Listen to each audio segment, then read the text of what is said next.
Indonesia butuh edukasi Holocaust.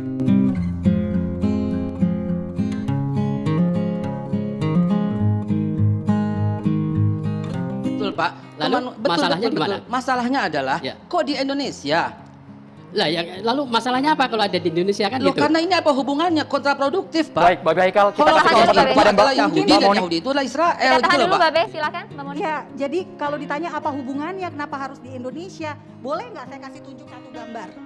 Saya izin ya, saya kasih perlihatkan mengapa ini ada relevansinya dengan Indonesia. Sambil diperlihatkan ke kamera, Iya. Mbak Moni. Ini adalah film yang saya bikin tentang seorang bayi Yahudi yang diselamatkan oleh keluarga Indonesia di Belanda. Bayi Yahudi ini disembunyikan selama 4 tahun.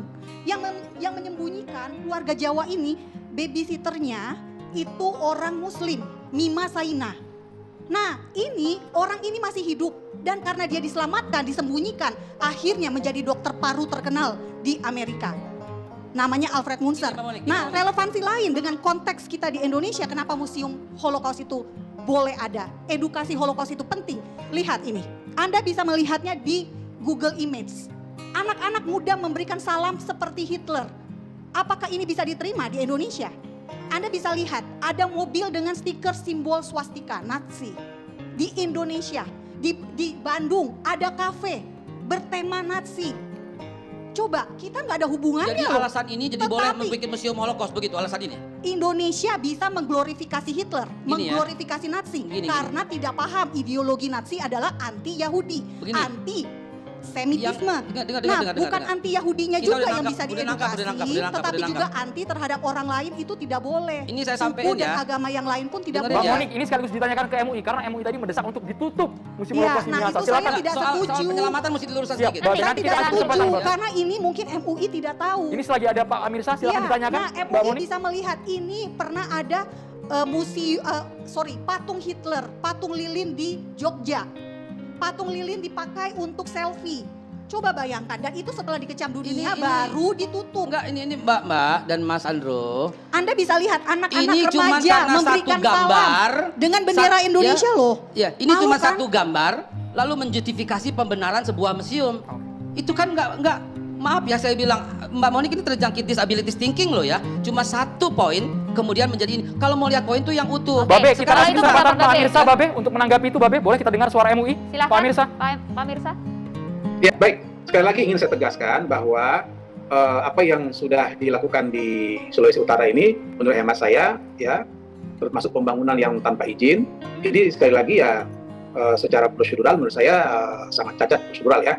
Kalau tadi dikatakan pribadi tidak perlu izin. Nah, ini kan lagi-lagi menurut hemat saya sikap yang gegabah, sikap yang menurut hemat saya itu sikap yang sangat-sangat bertentangan dengan peraturan perundang-undangan yang ada di Ya, Indonesia. Pak Mirsa. Ini pertama. Dan yang kedua, substansi museum ini juga menurut hemat saya tidak relevan. Kenapa? Karena kontraproduktif dengan apa yang terjadi pada sejarah yang ingin dijelaskan ya di dalam museum ini. Indonesia punya sejarah sendiri ya. Kenapa tidak sejarah Indonesia yang dibangun di Indonesia? Ya. Karena banyak peristiwa-peristiwa bersejarah di Indonesia yang justru menurut hemat saya tidak diketahui oleh masyarakat Indonesia. Jadi jangan sampai kita ini miskin sejarah, kemudian kita seolah-olah menganggap bangga sejarah luar itu ya, tapi kemudian ini membuat sejarah kita sendiri kita ahistoris terhadap sejarah Pak kita. Mirsa, tadi bahkan Mbak Moni Ya. menganggap bahwa nampaknya MUI ini yang kurang paham, Pak. Ya, jadi begini ya, saya kira apa yang disebut oleh narasumber sebelumnya, ya termasuk MUI dianggap tidak paham, saya kira terbalik ya. Kita sudah sangat memahami sejarah Indonesia ini. Bayangkan Indonesia ini berdiri ya atas perjuangan para ulama, para kiai, para santri ya, sehingga apa? Tanpa memikirkan jiwa raga ya dikorbankan untuk mendirikan negara ini. Nah, sekarang negara sudah berdiri, negara dari Sabang Merauke sudah berdaulat, maka kedaulatan negara ini seperti pada pembukaan Undang-Undang 45 alinea pertama tadi, ya semua penjajahan dunia ini harus dihapuskan. Karena sikap dari Yahudi yang masih menjajah Israel ini, menurut hemat saya bertentangan dengan pembukaan Undang-Undang Dasar 45. Nah, dalam kondisi semacam itu, masa iya mau dipertontonkan di masyarakat Indonesia? Ini kan namanya aneh ini ya. Menurut saya tidak masuk akal ini, di luar nalar akal sehat kita ini. Nah, oleh karena itu sekali lagi, menurut hemat saya, ini harus ditolak. Baik, Ya, Pak sekali Amirsa. lagi, karena bertentangan dengan secara prosedural pendirian Holocaust ini. Terima kasih.